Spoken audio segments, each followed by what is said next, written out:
श्री सद्गुरु महाराज की जय। गुरु महाराज का प्रवचन। शीर्षक गुरु बिनु घोर अंधार, बंदो गुरु पद कंज।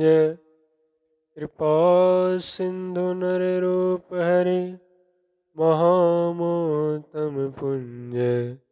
जासु वचन रवि कर निकर।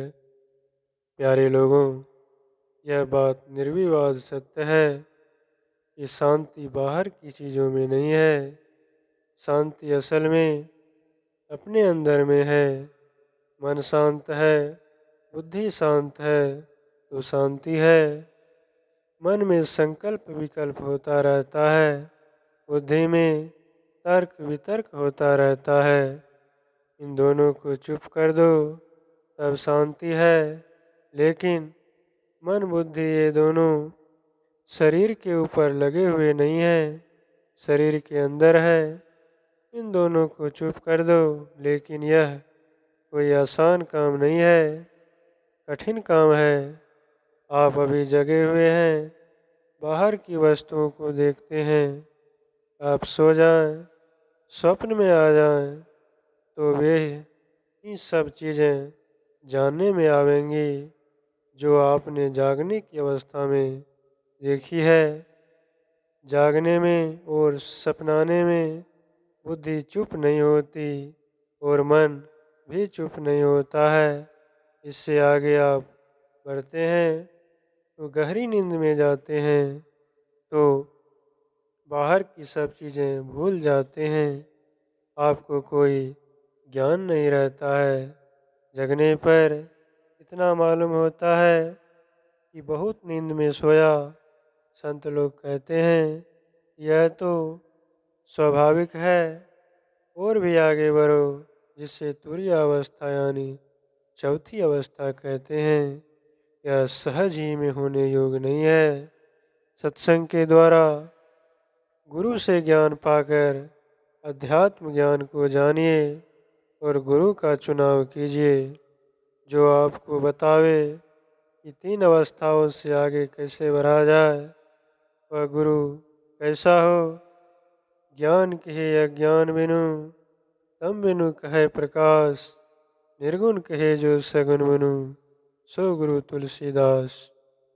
यह गोस्वामी तुलसीदास जी की दोहावली में है। जो अज्ञान पद को छोड़कर ज्ञान के पद में आ गया हो, असल में वही गुरु कहलाने योग्य है। अंधकार में अज्ञानता रहती है, ज्ञान नहीं रहता है।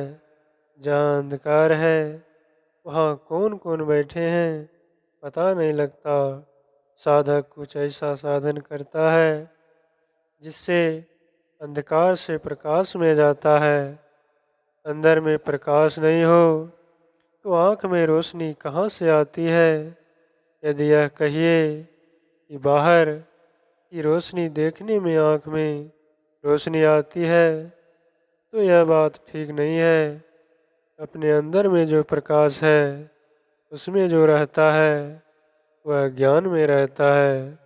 अंधकार में रहने वाला ज्ञान की बात नहीं जान सकता है। मैंने पहले ही गुरु की वंदना की है। बंदो गुरुपद कंज, कृपा सिंधु न रूप हरे, महामोह तम पुंज। जासु वचन रवि कर निकर। जिनका वचन सूर्य किरण के समान मोह रूपी अंधकार को दूर करें, ऐसे कृपालु गुरु नर रूप में हरि होते हैं। ऐसा ही गुरु चाहिए और सत्संग भी चाहिए। गुरु से सीखना चाहिए कि क्या करें, क्या साधन करें। परमात्मा ईश्वर सर्व समर्थ हैं, वे कहाँ नहीं हैं। हमारे आपके सबके अंदर हैं, लेकिन वे ज्ञान नहीं देते हैं। आवागमन के चक्र से कैसे छूटोगे? जानकार गुरु के द्वारा वे सिखलाते हैं, यही उनका नियम है। जे सब चंदा उगबहीं, सूरज चरहि हजार। एते चानन हो दिया गुरु बिनु घोर अंधार। यह गुरु नानक देव जी कहते हैं। 100 चंद्रमा उग जाएं, हजारों सूर्य बाहर में उग जाएं, लेकिन बिना गुरु के अंदर में अंधकार ही रहेगा। इसलिए गुरु की आवश्यकता गुरु नानक साहब बतलाते हैं। गोस्वामी तुलसीदास जी कहते हैं, जब तक गुरु नहीं तब तक तुम्हारे अंदर प्रकाश नहीं और भवसागर से उद्धार नहीं। जितने विद्यालय हैं सब में किताबें रख दीजिए, कोई अध्यापक नहीं रहे तो छात्रों को क्या ज्ञान होगा। गुरु की महिमा बहुत है। बाहर में शरीरधारी गुरु की भी बड़ी महिमा है, लेकिन गुरु गुरु हो, गुरु नहीं। इस विद्या को जो सिखलावे उसमें भी विशेष ज्ञानवान हो। यह संतों की विद्या ईश्वर की प्राप्ति साक्षात्कार कराने वाली है। ईश्वर की प्राप्ति कैसे होगी, इसके लिए गुरु ज्ञान की जरूरत है। ईश्वर पाने के लिए बाहर कहीं जाने की जरूरत नहीं है। भगवान श्री राम ने वाल्मीकि मुनि से पूछा था कि मैं कहाँ रहूं।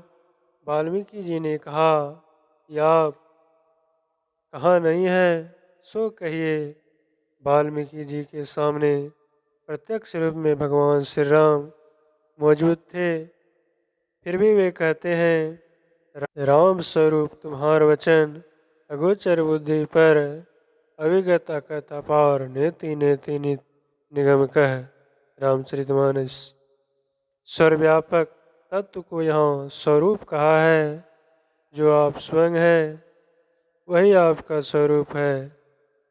आप शरीर नहीं है, शरीर में आप रहते हैं, उसी को आत्मा कहते हैं। उसे आत्मदृष्टि से देखना होता है। जो आत्मदृष्टि का अभ्यास करता है तब उसको आत्मदर्शन होता है, तभी परमात्मा दर्शन भी होता है। यही संत लोग बतलाते हैं। रामचरितमानस के उत्तरकांड में गोस्वामी तुलसीदास जी लिखते हैं, नर तन भव बारिधि कह बेरो।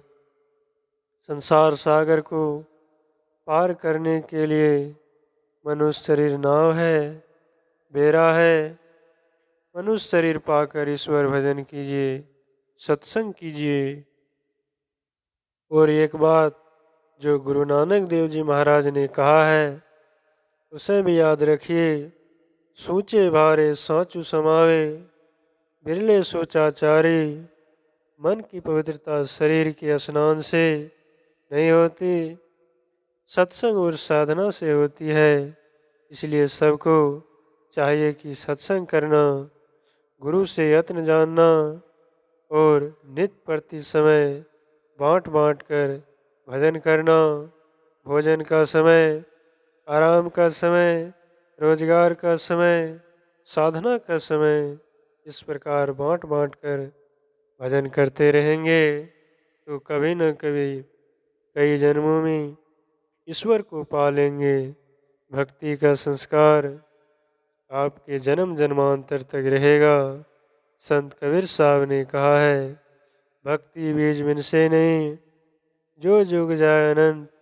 ऊंच नीच घर जन्म ले, तो संत को संत। भक्ति बीज पलटे नहीं, आय परे जो चोल। कंचन जो विष्ठा परे, घटे न ताको मोल। यह साधन करते करते होगा। शांत भाव से नित्य प्रति कुछ न कुछ सत्संग अवश्य करते रहें। कोई वक्ता न हो तो संतवाणी पढ़ें, उसी का सत्संग में पाठ करें। यही थोड़ा सा कह दिया। यह प्रवचन दिनांक 15/1/1980 ईस्वी को भागलपुर नगर के काली चक मोहल्ले में हुआ था। श्री सद्गुरु महाराज की जय।